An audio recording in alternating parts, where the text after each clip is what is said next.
Guys, first let me apologize by telling you we had some serious technical difficulties. We are so sorry. We got the software back up. It was a big problem. So we are back. Just want to encourage you guys before we bring Tom on. You guys need to share this with as many people as you can. Please take the YouTube link and copy and paste it into your whole address book. That would be wonderful. You are in for a great treat. The title of today is We Love Bible Prophecy. And quite frankly, this is the greatest time to be alive right now. And I got to say, I really missed Tom last week. I'm super blessed that Tom is back. I never thought I would find myself saying that. But no, that's not true. I actually really love working with Tom. I'm just messing with That's funny. Gabe, what should I do? Did he mean to say that? No, he didn't. Hey, don't talk to Gabe. Gabe's a bad influence. Don't talk to Gabe. Talk to me. Anyway, bro, I love you, man. I hope you had a great vacation. How was it? It wasn't necessarily a vacation, but it was a vacation from doing any of this for several days, and I needed that. Yeah. I do have 2 vacations coming up, but not quite yet. So I'll be here for a while. Goodness gracious, bro. How many vacations do you go on a year? You know what? I need vacation from you. No offense. Wow. No, you just you gave ammo to every single person, bro, that calls me a loudmouth and says I'm a pain in the rear and all that other stuff. Thanks a lot for that, Tommy. No, I'm not bothered by the loudmouth. The pain you in need the a rear vacation maybe, but from not the me. loudmouth. Wow, bro. That hurts. That hurts. Here's the story. I was trying to explain to somebody the other day. I go, James is like 30 years younger than me.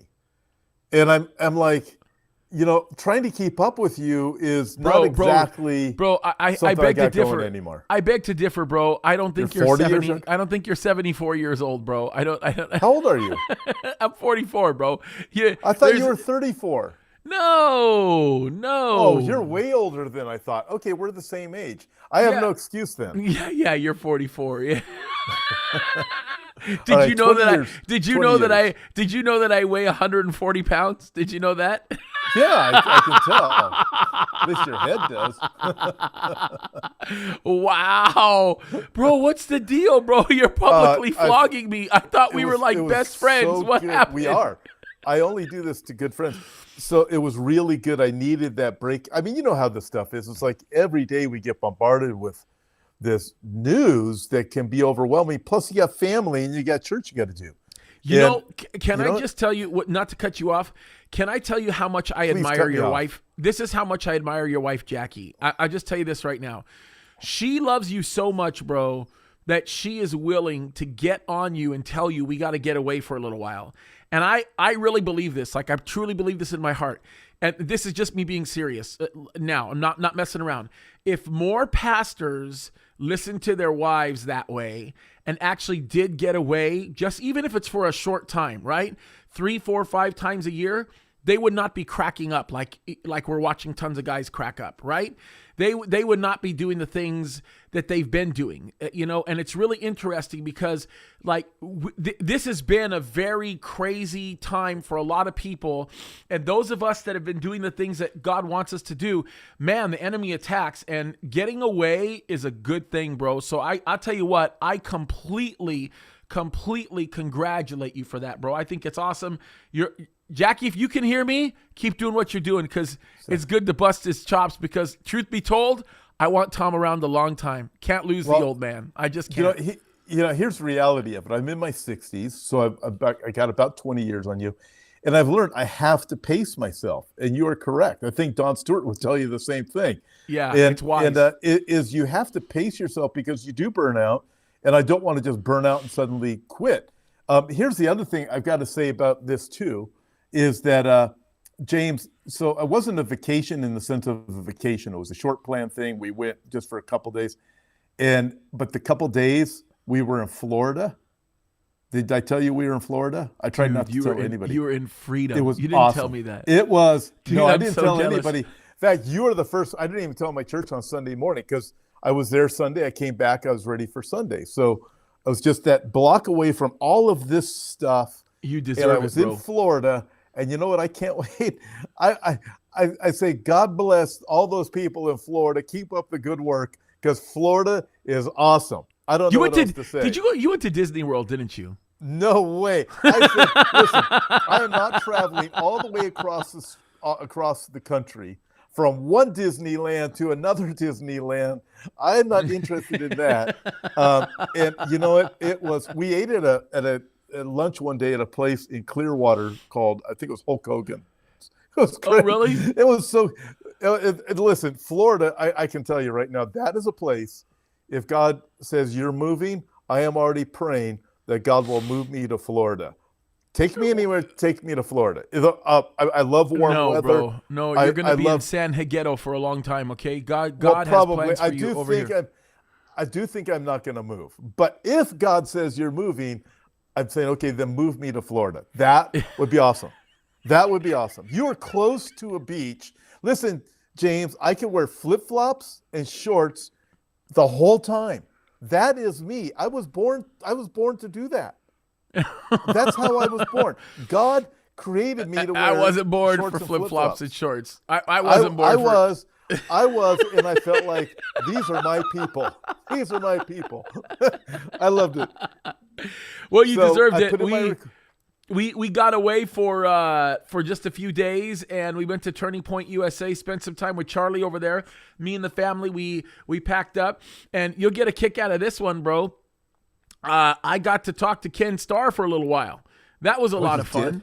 Yeah. So that's One of great. the first things I told him is I said, Ken, I don't know if you know this, but I'm probably the only high schooler you'll ever meet. I'm not a high schooler now, but I'm the only one that as a high schooler read your report from cover to cover, cigars and everything. I did the whole thing. And he met my daughters. Oh, it was cool. You met Ken Starr. So I saw pictures all over Instagram. Pretty much everybody I know was there except me. But I was in Florida, which was pretty nice. Well, we got there a few days. We got there a few days early, and we did a lot of great things. And I actually spent one of those days over at the Turning Point Studios, which was a lot of fun. But perhaps the greatest highlight of that whole time, besides just being able to celebrate Charlie and his wife, one of the things that was just incredible was we did the suicide run. We drove from our hotel in Scottsdale 5 hours to hang out at the Grand Canyon for an hour and then drive 5 hours back. No. But my daughters and my wife have never seen the Grand Canyon, and it was awesome. 1 hour. That's like Wally World. That's like Wally World. Remember that? With Chevy Chase, they get to the Grand Canyon, and Chevy's like, okay, kids, let's go. They drive all the way across the country for like 5 minutes. That's same funny. Kind of thing. It was the same kind of thing. You look like Chevy Chase. Sorry. Keep running your mouth. Keep running your mouth, crazy white man. Keep running your mouth. That's your privilege coming out of you right now. Yes, it is. That's right. That's right. I'll be coming to you for some reparations. People are probably wondering, when are we going to get to something worthwhile to talk about? Yeah, they are. I bet I bet you anything. I haven't looked at the comments because they're coming in about every 1 second, right? But I bet you there's a grip of people that are angry right now that we're just talking about this kind of stuff. Except for the people in Florida. Send me your notes. Send me your notes. I'd love to visit. If you want a church in Florida, let me know. Well, I got to tell you, all of that to say that I'm glad you're doing that, because I want you around for a long time. We're going to go up in the clouds together, right? We're not going to bury each other. So let's go for it. And I can do this from Florida. I just thought I'd let you know that. Oh, that's true. Well, bro, Gabe you're not off could the run hook. it from here. Bro, you're not I off could the be hook. in Florida. You could be where you are. This is good. Do you honestly think you're off the hook, bro? You're not off the hook. There's no way. But, you're with me for a long. You're with me for the long haul. Shorts and flip flops. You're gonna have to get jumped out if you want to go anywhere. Okay. Okay. I don't see me moving from here, but if I do, please, Jesus, let it be Florida or heaven. Okay, let's go on with your program. It truly is land of the free, man. Maskless. Just don't. We can't talk about that. We can't say that. All right. No, you can't. Yeah. Even though we have arrived in California officially today, they say we'll see. Yeah, right? We'll see. It's supposed to be today. I'm going to test that threshold. I'm going to test it. And we still need to recall Gavin Newsom. I'm just telling you that right now. He still needs to be recalled. We need to vote him out of office because he is a horrible, horrible tyrant. But that's a whole other thing, and hopefully YouTube won't kick us off for me saying that. But anyway, We got some stories to talk about, bro, don't we? Yeah, we do. Where do you All want right, to start? well, let's do it. Let's talk. Tell me what you got. What are some of the things? Where should we start here? Okay, I'm going to start. I literally have like 50 things we could cover, so I'm just going to start here. This is Zero Hedge. Is a climate lockdown on the horizon? James, you and I have been talking about this. I have this in my book from 5 years ago, almost 6 years ago now. I talked about this coming way back then, and I said why it's going to come. And I gave all of the reasons in there, and everything's being projected that way. And then when the coronavirus lockdown started, I said, look, what's coming is going to be far more challenging than coronavirus with the climate lockdown. So he says this: if and when the powers that be decide to move on from their pandemic narrative, lockdowns won't be going anywhere. Instead, it looks like they'll be rebranded as climate lockdowns and either enforced or simply held threateningly over the public's head, at least according to an article written by an employee of the World Health Organization. The report, titled "Avoiding a Climate Lockdown," was written by a professor at the University of London. It was first published in October of 2020 by Project Syndicate, a nonprofit media organization that is predictably funded through grants. Ready for this? The Open Society Foundation and the Bill and Melinda Gates Foundation. What a coinky-dink that is. So I'm looking at this, James, and I'm thinking this is coming and it's not going to be pretty. Well, look. Oh, go ahead. I'm sorry. Go ahead. No. Let me read this let me read this too, okay? I can't even sell this book anymore. I'm kind of bummed out about that. I think people can still find it on Amazon, but hasn't been pulled from there. But the Pope, back 6 years ago, said that we cannot have, basically, he said it is encyclical, that countries can't operate in their own good, for their own good. They've got to work together for the global common good. There needs to be one political authority. And he said, he called on the world to enact climate change laws in a God-like manner. And he wants to create a world where climate policies cannot be changed or cannot be amended. In fact, everybody has to be responsive to the climate change laws. And then remember the Trans-Pacific Partnership? Oh, yeah. Which has now been swallowed up by the USMCA. It's not completely gone. The Trans-Pacific Partnership creates a global government entity called the Commission.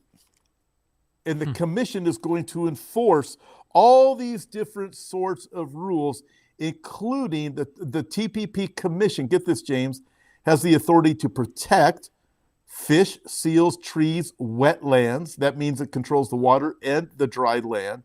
It has authority to stop all sorts of different types of so-called pollution. It has the right to tell people where they can and cannot live and where they can and cannot work. This is about ceding national sovereignty to international agencies, is taking a giant leap towards a one world government. James, this was, again, almost 6 years ago, I put that in my book, and we're watching it, and now Zero Hedge is reporting on this, but it doesn't stop there.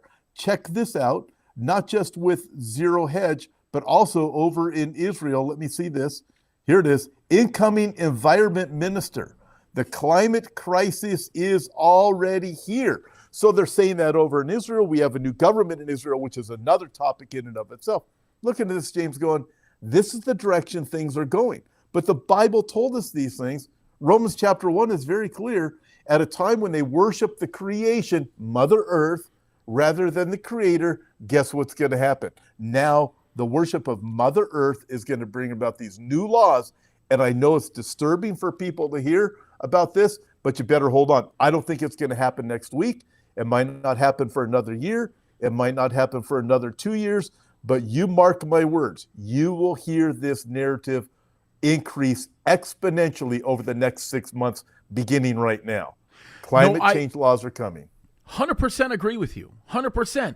The president brought us right back into the agreement with respect to the climate change agreement. We know that I forgot what they call those, the Paris Accords or whatever that nonsense is. And there's a continual move to go into that direction because they believe that is the mechanism that they can use to create another emergency or another reason to sort of control the whole world. As a matter of fact, this all goes hand in hand. Blinken was super proud of, and I don't know if you saw this recent interview that he did, super proud and excited. As a matter of fact, he did this on Fox, believe it or not, and that kind of blows my mind. Of course, let me see if you can guess this. If he appears on Fox, what show do you think he appeared on Fox? I'm going to confess something. I have not watched Fox News in at least a year. Yeah, but I don't watch. If it was the conservative side, I do know it'll be either Tucker Carlson or Tucker Carlson.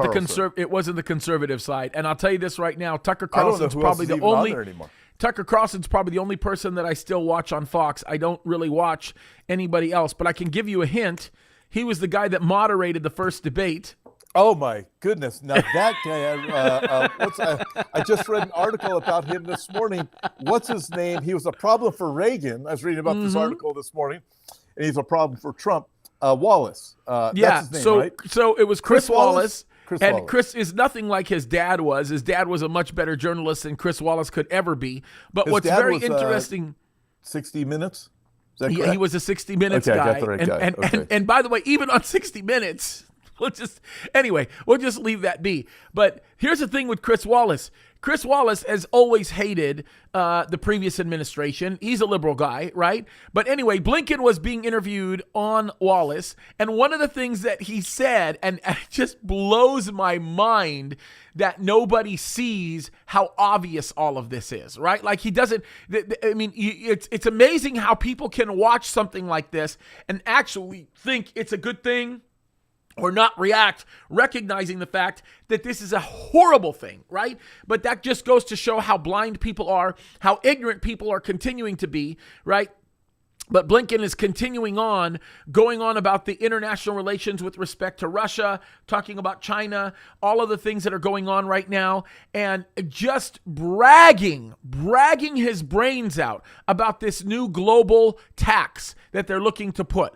And they're saying that he's saying that this 20% global tax or 15% global tax, that's 50% of income, gross income, right? This tax that they're putting, that they're going to make an international tax, he says is going to make it wonderful for everybody. Everybody's going to have so much more advantage because all these nations are going to have the ability to be able to take a lot more money from the tax basis of the citizens of the world and do something. What does that mean? What's the translation for that? Here's the translation. The translation is they're going to even out the playing field, the proverbial playing field, so that the rich get richer. And when I talk about the rich, I'm talking about the elitist rich. I'm talking about the rich that want to destroy your life and take everything away and destroy the family infrastructure so they can make their profits, right? The Amazons of the world and so on and so forth. They're going to make those people continue to be rich. The woke infrastructure is going to continue on, right? Which, by the way, I don't even want to get into that whole thing. But in other words, what he's doing is he's basically saying we are now going to start putting money behind the New World Order. We're going to start putting real money behind the globalist movement, right? And in the meantime, the woke industrial complex, that whole infrastructure is being used to bring people into it, right? The corporate industrial complex is coming in, and pretty soon, you wait and see, we are going to get put into a war by Biden because they need the military industrial complex to be able to fuel all of the needs financially that are coming up. We're going to see all of that happen. Isn't that encouraging? Yeah. You know what? There's something else I got here. The concern, you bring up war, and we look at China, and there's this some article I was reading earlier today about China and NATO's concern about China. And you and I are both listening to all the rhetoric that is out there right now about war. And Jesus said, Matthew 24, there will be wars and rumors of wars. And the rumor of war right now between the United States and China, or between the Western world and China, Russia. I mean, look at the stuff going on with Biden and Putin. Did you see that press conference the other day? I think it was over in Europe with Biden and being asked questions about Putin. And Putin I'm sure you saw it. Putin trying to answer these things. So we look at, but we're hearing I think it was I can't remember who used to term it this, the military-industrial complex. It seems like they want war, but we have economic problems. We got all these different issues. You have this global tax that you're talking about. And James, you're spot on. That global tax is coming. Corporate America is already agreeing to pay into this global tax. I was reading about what's going to happen to the oil industry, and they're going to pay into the global tax, all for the understanding of climate change, and the laws are going to come.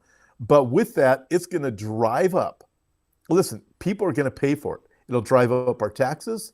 It'll also drive up, it's just going to be more and more inflation that's going to happen. If the oil companies are paying into this global tax, what do you think that's going to do to the price of gas in your car? And we're not going to have electric cars all over the world next year. It's not going to happen. We're going to be with gasoline cars for a while. Forget the price of gas being inflated on the basis of whatever it is we're talking about, right? How about the gas prices being inflated on the basis of the fact that this administration has done absolutely everything that they can to completely rip us away from energy independence? How about the fact that Israel, for the first time truly in its history as a nation, is not moving. Let me just say this. Accelerating, not moving, accelerating. I did this. I didn't mean to do that. Please don't hold that against me. All these guys that get mad at my hand. What you do? Just go like this. Wait, what's that one that people say I do? How's it work? Know. I don't know, bro. I don't know. It's that one. People say I'm of the devil. Dude, they're going to make a video about you right now, bro. They've already done it. I didn't even know my hands ever did that. And I didn't know my hands ever did that either. And people are making for 10 years. Yeah. So right now, somebody's going to pull that out and say, this time he did it on purpose. Oh, yeah. And now he's got a devil voice. People are nuts. That's where it's going. But listen, back to Israel. So for the first time in their history since their nation was established in 1948, reestablished is the operative term, they are actually completely and fully energy independent. People are not getting that, right? They're moving towards this form of energy independence. It's basically telling all of Europe, Eastern and Western for that matter, and everybody south below them, and all of the different regions in Africa that were sort of depending upon them. Let me just tell you this. They are becoming more and more energy independent by the moment, right? And it's just interesting to understand the fact that they're discovering oil, they're drilling for oil, they're making money off of it. Their technology is second to none. They are getting better and better and better and better. And the rest of the world around them, as they get desperate and as they seek to take this worldly corporate, this new world order tax that they're charging everybody and so on and so forth, they're going to be looking for the assets that Israel has. They're going to come after that. And by the way, isn't it interesting? The ones that are going to be the most desperate are going to be Erdogan, Turkey, right? Turkey says that they're already energy independent and they're finding lots of oil, even though they're drilling like there's nobody's business, right? They're putting a hole in the Mediterranean at the same way that a guy with a crazy machine gun would put a hole, through a wall. They don't have anything. Yeah, no, they don't have anything. He's continuing to drill through the Mediterranean. He's making it like Swiss cheese, right? So they're getting desperate. They're getting desperate, right? There's a lot of rhetoric that's giving us indication that they're getting desperate. And then you take it a step further and you look at all of the division that's going on with Russia right now with respect to its relationship with China. If Russia is a problem, China is the problem right now, right? And the whole world is going to turn against them. You wait and see. All of this stuff that's going on with blaming who's responsible for the virus and so on and so forth. All of that's going to happen. Every single bit of that's going to take place. And just like it says in Ezekiel chapter 38, as Israel enjoys the benefit of where they are financially, as Israel enjoys the benefit of the fact that they're going to be secure, infrastructurally speaking, they're going to be secure economically speaking, they're going to be secure from a geopolitical perspective, literally. At that very moment, those nations are going to come after Israel. They're going to come and they're going to seek to destroy Israel. God is going to be the only one that's going to defend them, right? Because the only nations that do object are going to be some of those listed like Saudi Arabia and all that, but it's only going to be by their voice. It's not going to be by their actions, right? And everything that we're looking at right now, all of the geopolitical shifting that's taking place in the region is all pointing with that. And by the way, pointing to that region. And that includes the formation of the new government in Israel. I think the formation of the new government in Israel is one of the greatest contributory mechanisms being deployed to create the conditions we read about in Ezekiel chapter 38. And it's obvious. Now we're going to have to stand by and watch a little bit, but based on what I'm seeing Bennett say already, based on everything that we're talking about, that's exactly what's happening. That's interesting. My message I'm doing tomorrow for my midweek update, I'm actually talking about these exact things, the peace and security and the government in Israel. And I have a certain take on it that I'm going to have tomorrow. I'm very concerned about what I see happening, but I do believe it's a key factor based on book of Isaiah. But well, do tell. I want to hear this real quick, and then ask me your question. You're gonna have to ask me tomorrow. Come on, listen. You just mentioned it, and all these people are waiting to hear. Give us a little tidbit of what you're talking about. All right, in Isaiah chapter 28, this is my take. I know there's some that disagree with me. However, I know there are some that agree with me. I don't believe in Isaiah chapter 28 that there's a particular time where God is prophesying, and it's when Jerusalem specifically, city of Jerusalem, has risen up for themselves wicked political rulers. And they enter into a covenant to avoid a scourge. In other words, to appease. So they've got an agreement, they formed a coalition to appease some kind of scourge. God says, I will annul the covenant. You will not avoid the scourge, and the scourge is going to come against you, and it's going to be bad. That's Isaiah chapter 28. People have said, some prophecy teachers said that happened in history. I say, show me where that happened in history. I don't believe it's ever happened in history. I believe it's coming. I'm going to be talking about that tomorrow. Okay, now, Isaiah 28. Look it up. Well, I know exactly what you're talking about, but I got a million questions I want to throw your way. This might be the basis for our Friday show. Oh, that's right. I have to record twice with James this week. Bro, I forgot. Bro, why are you abusing me? I did that just to Dude, why are you abusing me, bro? You're scourging me right now, bro. You're straight Isaiah 28ing me. No, what I meant to say was I get to record twice with James this week. Yes, wow, I get to. I'm so sad. Hey, don't worry. All of your viewers that just saw me with that particular hand signal, they're going to light me up anyway. So there you go. So they're going to tell me how mean I am or whatever. All I know is Florida was nice, and I love you, Brother James. You're awesome, and I get to do this twice with you this week. Okay, and back to you're going to beat me up again and again and again. No. Okay, Isaiah. Okay, what were we talking about? You were going to ask me something. You said you had a question before I got the Isaiah thing out of you. Okay, so Ezekiel 38, where we are told with the Gog-Magog invasion, they're descending upon Israel like a cloud at a time when the Israel is gathered back on the mountains of Israel, but it's a time of peace and security, a land of unwalled villages. What do you think that means, a land of unwalled villages? Because I get that question a lot. In Ezekiel chapter 38? Right, a land of unwalled villages. Really, truthfully, I think it speaks of the security. I think it speaks of the interoperability between nations. When we talk about a land of unwalled villages, I think that what we're talking about is a land where the cities that exist between one another have a condition of such stability and peace that there is no longer sort of a violent repercussion or action between them. I think it speaks of strength, peace. Yeah, that seems to be my Israeli friends that I've asked, not necessarily specifically about Ezekiel 38, but when I've talked with them about peace and security, not bringing it to that passage, that's how they've expressed it, is insecurity. In fact, I was talking with the consul just the other day, and he said, well, we're in peace and security. It's the safest place in the world to be, except when Hamas is firing rockets at you. But he said, other than that, and you and I both know this, it is incredibly peaceful and safe. The whole land of Israel is, except for when you have an uprising with Hamas or Hezbollah, which, by the way, Hamas is now sending over those fire bombs from the balloons, lighting fires over in Israel, which is really bad. Last time they did that, it was really bad, really bad. Yeah. So they're not letting up. Yeah. So this is kind of an interesting thing to talk about. People are oftentimes associating what is termed as a condition of peace with meaning that there's an absence of conflict, right? That's not the case, right? We know this. Peace is not the absence of conflict. You cannot obtain peace or maintain peace without the absence or with the absence of conflict. There has to be action that takes place in order to maintain peace. Think of it like this.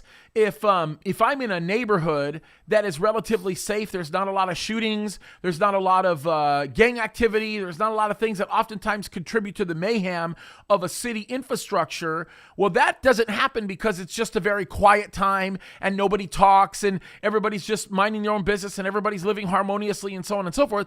That is the direct result of the enforcement action of a group of people who are willing to engage in a very, very difficult set of altercations in order to maintain the peaceful infrastructure necessary to be able to keep things normal, right? So when everybody says, when we're talking about unfenced cities, right, when we're talking about that kind of picture, peace does not mean the absence of conflict. You're going to see conflict, right? But the right hand of those who are maintaining order is going to be strengthened in order to be able to do it in such a way where the peaceful mechanisms that you see deployed involve having a difficult hand. It's going to be hard. So when I say that it's indicative of the fact that there's going to be peace and it's somewhat harmonious, I'm not talking about millennial reign type peace, right? That's not the kind of peace that I'm talking about. I'm talking about the kind of peace where there is a strong hand that is putting things in order, and because of the strength of that strong hand, there is no fear of attack because through that strong hand, certain friendships have been made. Okay, here's a perfect example of this, right? And I'm going to talk about this. Matter of fact, I'll even play the video of this. Joe Biden has come into Iran seeking to engage back into the JCPOA, right? In doing so, his actions, and they are hugely erroneous. As a matter of fact, I think that they are remarkably destructive. His actions have greatly contributed to the at least the vision or the association of weakness with the United States of America. Now there's a presidential candidate, and this is not a joke. I'll play it for you. There's a presidential candidate, a guy who is running for president right now of Iran, who is actually saying that the way he proposes to solve the economic problem that exists within Iran is to do this. I'm going to play this for you, okay? I want you to watch this. This is important. I'm going to adjust the audio so that you can actually hear this. It's not like you're going to really hear anything that you're going to understand because he is speaking in the language of Iran, but I want you to watch what this is. Read the subtitles because this is no joke. I'm not messing around here. Watch this and you'll understand what I mean when I talk about the condition of peace. Let me just adjust one headphone setting here. Just 1 second. Let me bring it back to here. Okay, there we go. Take a listen to this. Watch this. و بعد گفته من گروگان میگیرم و پول وارد کشور میکنم. اینجوری 1000 نفر آمریکایی رو اسیر میگیریم که اون موقع برای آزاد کردن هر کدومشون با چند میلیارد دلار بدن و البته خب خیلی از مشکلات اقتصادی ما هم ممکنه حل. Yeah. I did this video. Yeah. I did this video yesterday. I played this and I talked about this. This man is basically saying, for those of you guys that are listening and not watching, this man is basically saying that the way he's going to solve the economic problems of Iran is he is going to send operatives, in essence, into the United States, or doesn't even have to go into the United States. This is anywhere around the world, and he is going to kidnap 1,000 American citizens. And then he is going to demand, his words were, billions of dollars for each one to be freed, and that will solve the problem with Iran. Now, here, when we go back to the discussion of Ezekiel 38 and the unfenced cities and so on and so forth, this is exactly what I'm talking about, right? The commentators who are writing about this article are saying that the only reason why this presidential candidate can say it and be confident in saying it is because he knows that the position of the United States of America has been weakened by the leadership of the current president. So this is exactly why we're seeing what we're seeing right now. This is exactly why what's happening. So if this was the previous administration, not only would this not happen, But if rhetoric like this got out, then the president would have induced 10 times more sanctions and would have tightened the noose around them even more.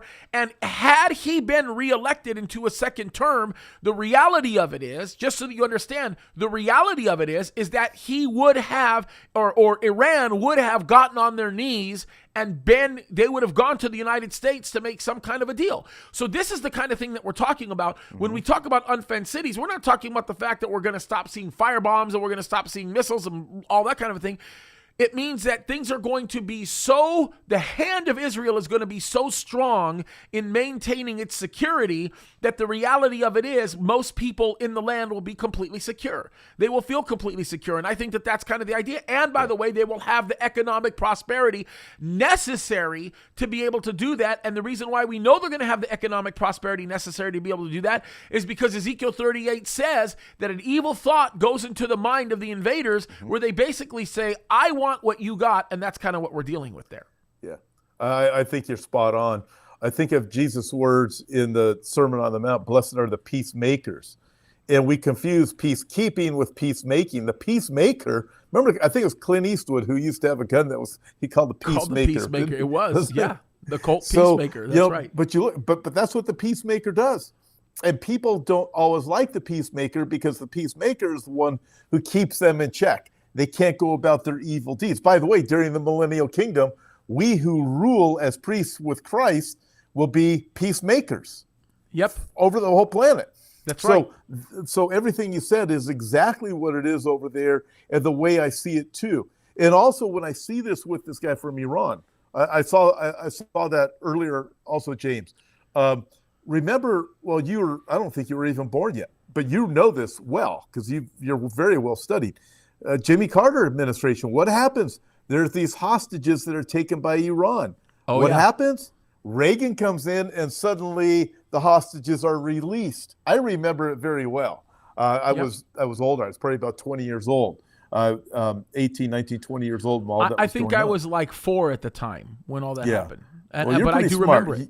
You're I actually remember it. No. I remember my dad's commentary on it. I wasn't smart enough. Yeah, I believe it. I believe you. You're smart. When I was 4, I was Bugs Bunny. But no. So when I look at this is a very real threat, and we know it's true. With Biden being president, what an easy person to manipulate. What an easy administration to manipulate. Give billions of dollars. Not only that, can you imagine what will happen to tourism around the world if 1,000 Americans are kidnapped? It wouldn't just disrupt Americans going abroad. It will disrupt Europeans. It'll disrupt everybody from going abroad because they're all going to be afraid, what's going to happen when a terrorist organization, because all terrorist organizations are going to realize, hey, this pays off. You can go, these Western people are idiots. They're willing to just give you all of their money. They'll print up all the money in the world for you. You just take a few of their people. I mean, but this is already a threat. And you're right. I guarantee you with Trump, this never would have gone public. And if it did, it would have happened exactly the way you said it would. You think the sanctions are bad now? Now you're really going to see what's coming. But this is just, these are real threats. Iran's done these types of, remember when Obama was president and the sailors that were taken, the Navy? You look at that and you're going, okay. And the billions of dollars that were shipped on or sent over with the airplane? Look. Russian intelligence was watching very closely to see how the United States would react to the hacking of those oil pipelines. This was incredibly important. This was a golden moment. It was a super, super important moment for the Biden administration. And the problem is when the administration steps away and says, we do not take responsibility for the issues that are going on here. This is a matter between a private entity. And think about this. This is a matter between a private entity that affects the national security of the United States of America and a sovereign nation that has proposed or positioned themselves to nefarious action against the United States. They are saying that we are hands off of this, right? That joke of a press secretary, who is one of the ugliest, most demonically inspired human beings alive, basically says, we have nothing to do with this. This is a matter between the oil company, and this is a matter between the oil company and these hackers. What? Yeah. Why are we not taking a mountain, an army of cybersecurity people and just raising all hell on the nation that does this? Now, what happens? Russian intelligence sees this. What does Russian intelligence say? Russian intelligence says, we'll turn over. This is what Putin is ready to say now in this meeting that they're going to have tomorrow. We'll turn over all these people that did this stuff if you show us which hackers in the United States have done the things that they've done. In other words, turn over your CIA agents. This is no joke, right? Turn over the people that have been faithfully and very dangerously working to protect our nation by using cybersecurity technology. Turn them over to me, and then we'll have a nice agreement. Now think about that. And then all of that while Putin is basically drawing Biden out to be a weak man who doesn't know his head from his rear. Did you hear what Putin said? I don't know if you saw the interview. Putin basically said he's a career guy and he does what career politicians does. He's nothing like the previous president. The previous president was somebody who was a lot stronger and really didn't care about the establishment. This is Putin. This is the leader of Russia, the richest man alive right now, saying that. Now imagine, if I was Joe Biden, I'd be losing my mind. If I was Joe Biden, I'd be sitting down there. Of course, I've already lost it. If I'm Joe Biden, I've already lost my mind. But the whole idea is I would be going crazy. I'd be sitting down and saying, we are coming against we are putting everything we have against this right here, and we're going to sit down and we're going to try to have we're going to have a good relationship, but we're going to do it with the strong stick, right? That's not happening. That's not happening. It's not happening. No, it's not happening. It's not going to happen with the current administration. And Putin smells blood in the water. Of course he does. China smells blood in the water. Iran smells blood in the water. Yep. And Israel is, for all practical purposes, they are now on their own with a evil government that is formed. That's what I would call it. I'd call it the Isaiah 28 government. So I mean, it's just unbelievable. But I'm watching all of this develop. But at the same time, what's remarkable about it is the Bible told us how this world was going to shape up and what it was going to look like as we enter into the last days. And so I'm watching everything going, man, you said it in the very beginning of the program, we live in amazing days. To watch these things happen, it's like every single day. Remember when Don Stewart several years ago used to say every once in a while, you can't make this stuff up. Now it's like all day long. I mean, I guarantee you, when we're done with this, I'm going to log on to another news source and I'm going to go, you can't make this stuff up again. That's right. Something unexpected. So, but I'm watching this and it's disturbing to think about what's going to happen to America because this does not look good at all. It's coming from all the different angles. And it also appears at the same time that our leaders right now are intentionally destroying America.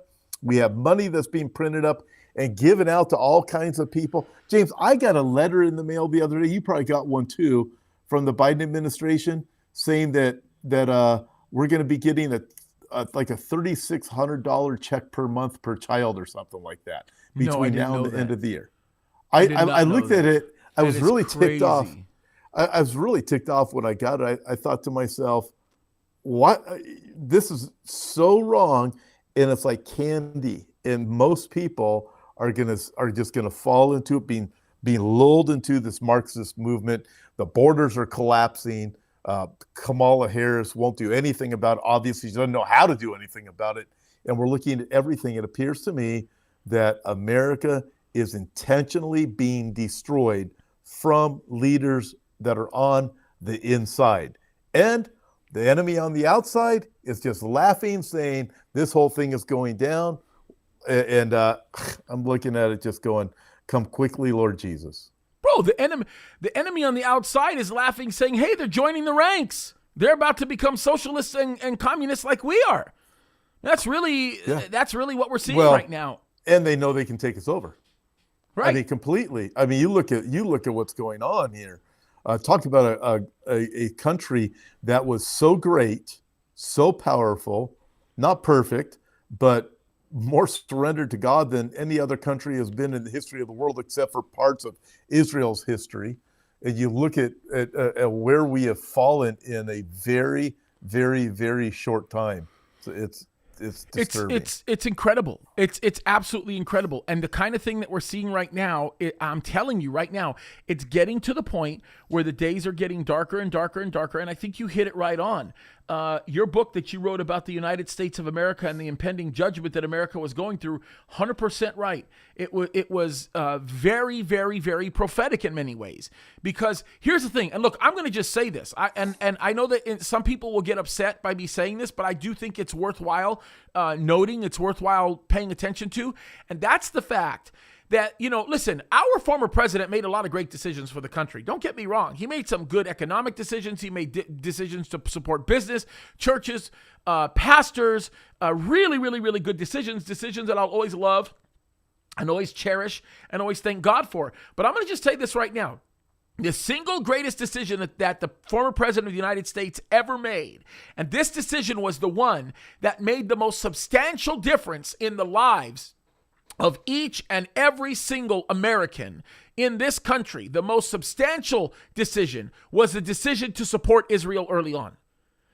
The very fact that we chose to support Israel was the very thing that got us to the place where we were beginning to be greatly benefited, where our position internationally was being restored. The whole reason why the United States of America was going to a very good place in a very short time was because of the insane amount of gestures and actions that the President of the United States was taking to support Israel. Now think about it. Every nation that has come against Israel in a big way, whatever way it is, has always been cursed by God. You've never seen a situation where they're not. I've never seen a nation that was blessed by God that actually cursed Israel. That just doesn't happen. That just doesn't happen. I'm going through the book of Amos right now on Sunday nights, and we're in chapter 1. And in chapter 1, it's extraordinary the things that God held against certain nations for things that they had done. I mean, think about this. God goes to these nations. This one it just blows my mind. He goes all the way back to the promise that was made, the covenant that was made between Hiram and David in Lebanon, right? Concerning the peace treaty that they made. Pointed out how well Hiram treated, this is all inferred based on the prophecy that's being given. Hiram treated David great. They had a great relationship. He sent down cedars from Lebanon for the construction of the temple. You see that happening with Solomon. Wonderful things. And then when we get into the age of Rehoboam and we start moving on to the different kings that were going on, Hiram really, truly, or the nation that Hiram represented, because he was long gone by then, completely came against Israel and treated Israel harshly, particularly the northern kingdom of Israel, in all fairness, not the southern kingdom of Judah, but he came against it, and God, in Amos chapter 1, is saying, I'm dealing with you because of that, right? Or how about the descendants of Esau? The descendants of Esau were being judged harshly by the Lord because they took on the same attitude of Esau. That's literally what the Lord said there in Amos chapter 1. You took on the attitude of Esau in that you treated Jacob harshly, and so I'm basically going to be destroying you as a result of the things that you have actually done. And this is so unbelievably important. This is so completely true. And this is the part that people don't get. People don't get that when you choose to support Israel, you are blessed by God. When you choose to come against Israel, you're cursed by God, and that's why many of these nations are being cursed by God. Let me tell you, forgive me for saying this, and I know this is going to be a harsh statement to make, but all you people that are out there that continue to say, I'm a post-tribber, the only way you can believe the fact that you are a post-tribber is when you basically say that Israel is a spiritual entity, and that spiritual entity is the church. Now, if you believe that the church is spiritual Israel, stand by, because you have curses coming, not blessings. And that's a very, very important thing to say. What say you about that, Tom? Yeah. So for our viewers who aren't real sure what you just said about Israel, you're talking about replacement theology. Uh, and so spiritual Israel, the church has replaced Israel. This is bad. The Apostle Paul dealt with this subject in the Bible. Jeremiah in the Old Testament dealt with it. The Apostle Paul deals with it in the New Testament. And I hear people all the time challenge me on that, James, as you do also, that the church has replaced Israel. Show me that. God knew that people were going to say this type of thing in the last days. In fact, in Romans chapter 11, Paul asks the question, is God done with his people? Is God done with Israel? He says, certainly not, in the English, with an exclamation mark. Certainly not. Get to Romans chapter 11, verse 25. What does the Bible say? The blindness in part, in fact, it begins by saying this, do not be ignorant of this mystery, lest you be wise in your own eyes. The blindness in part has happened to Israel until the fullness of the Gentiles has come, and then God saves Israel. So you look at this, here's the problem. People are ignorant of the truth of Israel. God says it's a mystery. And then he says, if you don't believe it, you're going to be wise in your own eyes. You're going to think you're smart when you're really not. Why? Because you're ignorant of the nation of Israel. That is exactly what Paul is writing in Romans chapter 11, that God is not done with Israel. And if you're ignorant of this fact, you will think that the church has replaced Israel. That is Romans chapter 11, verse 25. And you will be wise in your own eyes, and you'll point the finger at the people who say, listen, God is not done with Israel. God made a forever covenant with Israel, Abraham, Isaac, and Jacob forever. He made a land covenant with Israel. And by the way, Israel still does not have all the land that God promised them. Also, the Davidic covenant, the Messianic covenant, is through the Jewish people. And God says, I am not done with them. I will gather them back in the last days. Ezekiel 38, I'll gather them back on the mountains. They're going to be gathered first in unbelief. We know that from various passages in the Bible. Ezekiel 37. Ezekiel 37, Zechariah chapter 12, he's going to pour out his spirit upon them. And we know, again, from the New Testament, people say it doesn't say it in the New Testament. Yes, it does. It says it. And you'll be wise in your own eyes. You're going to think you're smarter than God. Yeah. I mean, why you're going to be wise in your own eyes wise. If you're ignorant of this, you're ignorant of it. Yeah, that's what Romans chapter 11 teaches. And we have hundreds of text messages going through our video by the minute, right? But I just happened to catch one. I think it was Flyboy something. I don't know what it was. And he said this, and it's profound. He's right. He says, explain the Bema Seat judgment. How does a post-tribber fit in the Bema Seat judgment? I mean, what judgment is that all about? We know that that's taking place immediately after the church is taken up. Explain what happens there? How do you put that? It's crazy. I mean, look, here's the bottom line. The bottom line is, and you literally took the words out of my mouth. Your explanation of this is exceptional. You cannot be somebody who believes in replacement theology and actually believes in the construct of God's plan for the future. You can't accept it. The bottom line is, if you fall into that category, listen, I'll come right out and say it. I know it'll make a lot of people mad, but I'll just tell you this right now. Replacement theology is demonic.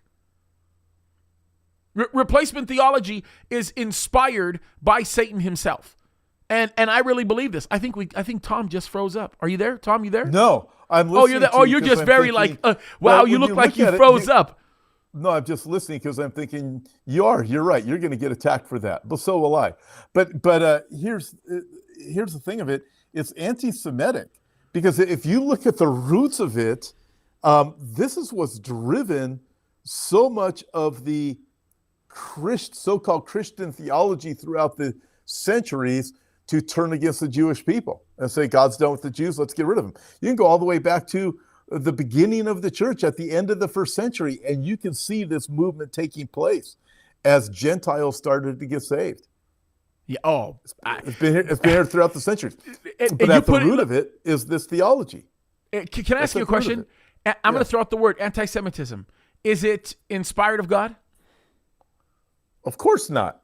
Would it be safe to say that anti-Semitism is satanically, demonically inspired? Yeah. So it's either one or the other, right? Yeah. So would it be safe to say that if you embrace this form of anti-Semitism, and actually this is the one area with Olivier that I might take exception to. I think Olivier calls this soft anti-Semitism. I don't think it is. I think it's hard anti-Semitism. Yeah. I think that if you believe in replacement theology, you literally have already, it's not like you're seeking it. It's not like like you're saying, I want to destroy the Jewish state. You've already declared the Jewish state irrelevant. If you believe in replacement theology, you're saying the Jewish state doesn't even exist. Yeah. So the difference between the difference between you and Hamas is that you say, oh, they don't exist at all. Well, Hamas says, oh, they exist, but we want to take them off the face of the earth. Well, yeah. In fact, the reason why you have so many churches in America, I'm not talking about Catholic.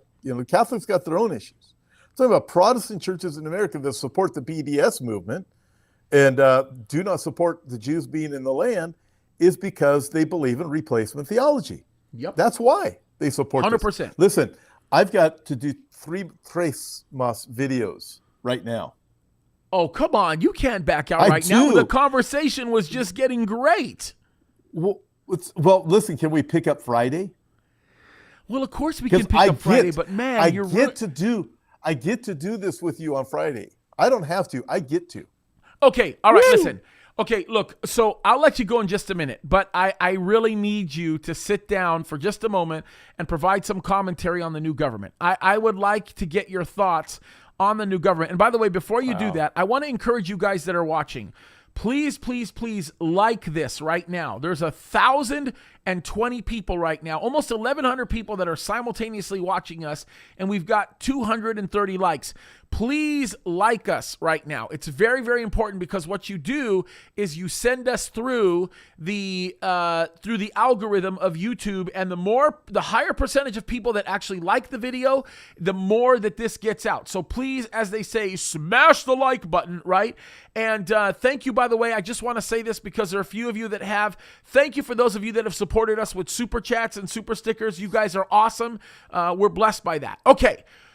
Tom. Okay. New government. So tell me what you think. Give me some analysis. I wasn't prepared to give you everything on it yet, but I'll give you a little bit. Okay, give us your preliminary. Stand with us. This would be, maybe we can get more into it on Friday. But Stand With Us, which is a organization I follow, they have a chart on Instagram, and it has the new Israeli government. There's a picture of it. I don't know if you can see it. This one right here. I'm showing it to you. This mine's one. A little bit different. Basically, it's like it has the same principle. You see how many it says are on the right. You see center 17, and it says the left just those 2. From what I understand, James, that's not true. That is not true. No, they're center left. Yeah. Yeah, they are left. Yep. Center left, no doubt. So I was talking with some very influential people in Israel, and from what I understand, you basically have legitimately a couple on the right that are right, but you have this major capitulation from Bennett, who sold the people who were going to be on the right, but when it came down to gathering together his block of 61 people, or his group of 61, whatever you call it, it was total capitulation on right beliefs. So you have really radical people on the left, including, we already know about the Arab community on the left, which is very problematic now that Hamas is dropping these fire bombs. What's Hezbollah going to do? What are these Arabs going to do? Who, from what I also understand, are tied in with Muslim Brotherhood. This is huge. So within the government, the ruling parties of Israel, you have these people that are anti-Israel. And then within it, James, I need to look at my facts on this. There's a pro-transgender group. It's in there. Yep. A gay group that's also in there. Yep. And so you're looking at this going, okay, so you've got people on the right. You have radical Muslims or Muslim Brotherhood, from what I understand, radical Muslims on the left. Either way, you have the Arab community, which will not put up with transgenderism or homosexuality. And then you have people on the right that are suddenly saying, well, this is all okay. The whole purpose was just to get rid of Netanyahu. So they're willing to form this government to get rid of Netanyahu. And the people themselves are radically opposed to each other, but it's all about appeasing each other, appeasing problems, that type of thing. That's what is developed in Israel. I would love to get more into this maybe on Friday when I have a chance to really think it through. But I'm looking at it going, this is bad. Oh, 100%. I think it's bad. I think it's 100%. very bad what's happened. I think it's probably the worst thing that's happened to Israel probably since its inception or reestablishment, I think. And I also think that Bennett, who claims to be somebody who's far more right and far more extreme than Netanyahu, there's no way that's the case. And the reason why there's no way that's the case is because his hatred for Netanyahu is the very thing that actually inspired him to do the thing that I did. Yeah. This formation of this government has nothing to do with any kind of principle that they're trying to propagate. This does not have anything to do with the issues, whether they be foreign or domestic policy. This has absolutely everything to do with one thing and one thing only. They hate Netanyahu. That's exactly what it is. And they're not patriots because they care about their hatred and appeasing their hatred than they do about the nation. Yeah. I was talking with one individual about this, an Israeli, and it was not the consul just for the record. He didn't really want to get involved in this publicly. And I understand that. So it wasn't him. It was another Israeli. He told me exactly what you just said, that this is the worst thing. It's worse than the wars Israel has been through. What's happening right now. It's worse than the recent Hamas attacks. What has happened with this government is that bad. And so when I'm looking at it, and then I look at Isaiah 28 from my perspective, I'm thinking, wow, Lord Jesus, come quickly. Oh, absolutely. Absolutely. Absolutely. Absolutely. Absolutely. And I couldn't agree with you more. Things are 100% crazy right now because of this change in the government. And I think it's very, very, very, very important. Very, very important. By the way, I'm noticing in some of the comments, not that I read through all the comments because they go by so quickly, it looks like there's a few people that are actually ripping on Andy Woods. Let me just tell you something about Andy Woods. He's a wonderful man, and his teachings are solid, and I absolutely admire him. What's their issue I don't with Andy know. Woods? The comments went by so quickly I couldn't see it, but I just felt obligated to say something about that. Andy Woods is a phenomenal Bible teacher, and I stand by him 100%. No, we didn't mention Andy Woods, but I guess somebody in the comments, the whole comments section is like it's a whole sub. There's a whole sub community, but I just couldn't let anybody get away with that because I guess there's a conversation taking off right now about Andy Woods, and I just tell you, Andy Woods is an amazing Bible teacher. He's somebody that I've come to love, admire, and respect, and he's actually changed my mind in a couple of areas. Particularly, and he does believe in the 10 global regions of the last days. Anyways, that's but me and Andy, you run your mouth about that. Me and you and Andy are going to sit down and have a real conversation about that at some point. I can just tell you that right now. I'm going to invite Arnold Fruchtenbaum to that meeting too, because he agrees with me and Andy. Oh, you and your Fruchtenbaum. Oh, yeah. Okay, that's whatever. Right. Hey, bro. Hey, you know what? I want all of you guys to go back to that video that me and Tom made where we talked about that, because you'll see, you can watch how Tom reacted to that conversation. I actually think Tom ended that conversation by saying, yeah, James, you know what? I follow you now. You're right. 100%. I think what it says. No, I never said that. No. Yeah, go back and follow it, and then you'll see why people emailed me the comments that they did. Wow. Anyways, I love you, James. Bro. See you Friday. Wow, bro. Bye. Hey, they beat me. Bye Hey, they beat me up. Is that what happened? Oh, no. Wow, bro. Beats you know what? This has been the day. This has been the day of me taking so much abuse from Tom. You guys pray for me because my best friend's turning on me right now. One of my best friends in the whole world is just completely turning on me. This is so sad. You told me Olivier Melnick was your best friend. 4 weeks ago, you told me David Tao was your best friend. Hey, you know what? Lying? You know what Revelation 21:8 says, right? Yeah, I do. Wow, he just told me I'm going to hell. I'm just saying. Gabe. I don't think you're going to hell. I'm just saying. No, that's funny. I'm just saying. All right. I really got to go. I got to do. I love you, man. Recording. Let's pray. Okay. Shall we? I love you too. Yes, Let's please. do it. Father in heaven, we just thank you, Lord, for this time. And Lord, I do thank you for my dear brother, Tom. And we thank you, Lord, for these brothers that are getting out there and being faithful with the work that you've put in front of them, Lord. Thank you for the work that is happening. Help us to seek you, to be mindful of you, to keep our minds and our hearts open on you, Lord, and help us to just walk with you closer than we ever have before. Lord, we love you, thank you, and we ask these things in Jesus' name we pray. Amen. Okay, guys, listen, before we dismiss, don't forget, Hope for Our Times. I don't know if you know this, this, but you can watch it now online. You can buy it for, I think it's $20. It's a pay-per-view, and you can watch the whole weekend. For those of you that could not get into the conference, I think that'll be a big blessing. Go to hopeforourtimes.com. You'll find the information to be able to do that. And I can promise you, and I know Tom won't take this the wrong way, I can promise you won't have any glitches or errors in the video. I think we've got that whole thing squared away, so we won't have those technical problems. We've really worked hard to make sure those are right. So, and it won't be censored, because it's not going to be on YouTube. So you're going to love that. And this conference is going to be off the chain. It's going to be amazing. I'm looking forward to it. And then, guys, also, please support us. Go to Hope for Our Times. Follow Tom on Instagram. If you go right now into the comment section of this show, you're going to find how you can get connected with Tom on his Instagram page, Parler, YouTube, Facebook, all of that. Please join. Make sure you're a part of that. Make sure you like and subscribe to this channel. Please follow us as well. Follow me if you can. That would be wonderful. It's a great way to support us, and we appreciate it when you guys are here. So we love you. Until the next one, may God richly bless you guys. Keep your eyes on him, and just know that God has got great plans for you. God bless you guys.